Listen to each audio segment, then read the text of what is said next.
suivi ma scolarité au primaire et j'adorais dessiner. Et donc après, je suis passé au collège, même Estra, même histoire. Et j'ai eu la chance de rencontrer un monsieur lors d'une sortie en géologie au collège, en 3e. Je savais pas trop ce que je devais faire, ce que j'allais faire dans la vie. J'aimais bien le dessin, j'étais un rêveur. Mais j'ai rencontré monsieur Lecause qui tenait une ancienne carrière à l'Auchou au Niver, sur Ederne. Et de rencontrer ce monsieur-là, ça a été une révélation. Et ce personnage-là m'a fasciné. Et j'ai découvert en fait l'univers de la sculpture, de la création artistique. Donc j'ai une maman qui a toujours été une rêveuse, un père qui était bricoleur et moi j'étais un mélange des deux.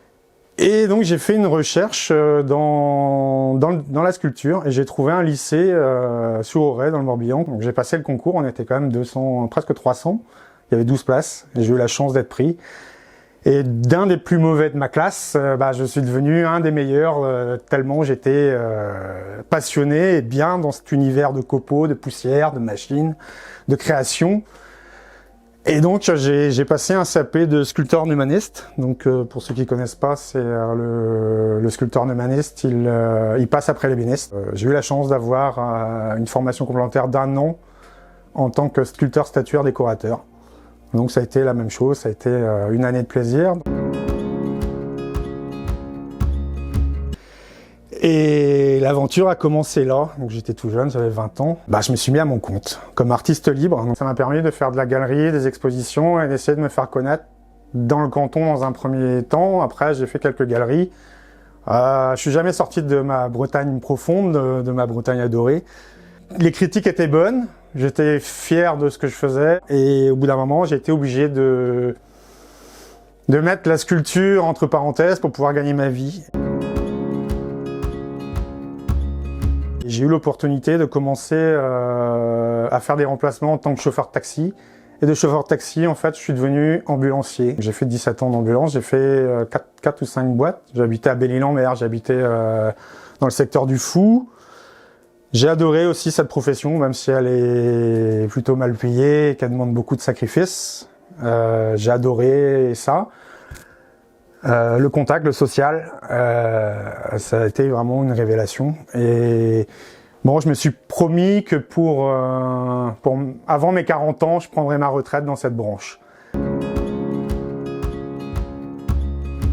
Et j'ai décidé donc pour mes 40 ans d'essayer de revenir vraiment en force dans le travail manuel. Donc j'ai eu la chance de faire une formation pour la construction des carters sur Plumeur, qui est tenue par Evelyne Adam. Et en fait, j'ai été immergé dans un monde que je connaissais pas du tout. Plus que la formation elle-même de la construction de carters, ça a été l'immersion dans l'amour et le contact avec tous ceux qui étaient sur cette formation-là. Je me souviens d'avoir versé ma larme en partant. J'avais l'impression de connaître ces gens-là depuis toujours. Elle nous a appris en fait à nous toucher, à nous dire les choses, à nous dire je t'aime, à nous... Et ça a été une immersion, une révélation. Et j'ai été bouleversé dans cette formation-là. En fait, j'ai rencontré Hélène, avec qui je suis depuis 5 ans. Avec qui j'ai eu deux enfants. Et la première chose qu'on a fait, en fait, c'est de construire notre propre carter. J'ai eu la chance que mes parents nous offrent un bout de terrain, donc à Ederne, et on a décidé de construire.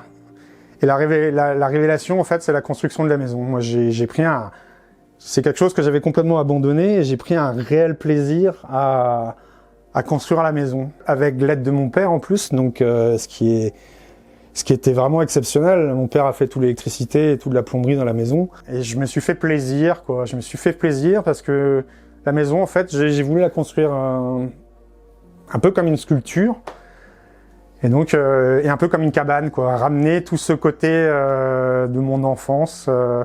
Donc j'ai volontairement fait un extérieur cabane, et à l'intérieur, je suis parti dans ce que je pouvais faire avec un minimum d'outillage. Et le défi de l'évasion, donc l'évasion c'est le nom qu'on a décidé de donner au terrain. Le but c'était de prouver que dans un tout petit espace, on peut réussir à réunir la joie, le bonheur, avoir un potager, de la permaculture, avoir l'essentiel d'une vie dans un petit espace. Le gros de la maison intérieurement est, on va dire, terminé. J'ai beaucoup de finitions à faire. Maintenant, je m'attaque à une partie que j'adore, c'est l'extérieur. J'ai besoin de liberté, j'ai besoin d'extérieur, quoi. J'ai vraiment besoin du contact avec la nature. Et donc, pour moi, on va dire, bon, je pars en tant qu'artiste, hein, mais la maison, on va dire, c'est le bijou. C'est mon œuvre, c'est ma création, on va dire, mais l'extérieur, ça va être vraiment l'écrin. J'ai beaucoup de personnes qui me disent, mais comment tu peux voir ci, comment tu peux voir ça? Et en fait, les artistes ou beaucoup de personnes ont cette faculté-là, c'est qu'on arrive à voir à peu près ce que ça va donner. Une friche, on arrive à voir à peu près ce qu'on va en faire. Bon, on a eu la chance d'avoir le terrain, on s'est posé là, bon, puis je suis d'Ederne, donc voilà, c'est ma commune. Et donc, j'ai envie de faire une petite oasis de ce petit coin et d'être à ma sauce, quoi, on va dire, non conventionnelle. D'ici quelques temps, ils vont avoir un super bateau pirate customisé dans le jardin. Donc pour la petite anecdote, c'est un bateau qui avait de l'histoire, c'est un bateau qui a servi pour l'école des Glénans. Et donc j'ai passé à peu près 1000 heures dessus. Donc il a fêté ses 50 ans, il doit avoir 52 pour maintenant. Je l'avais appelé l'île aux enfants d'ailleurs.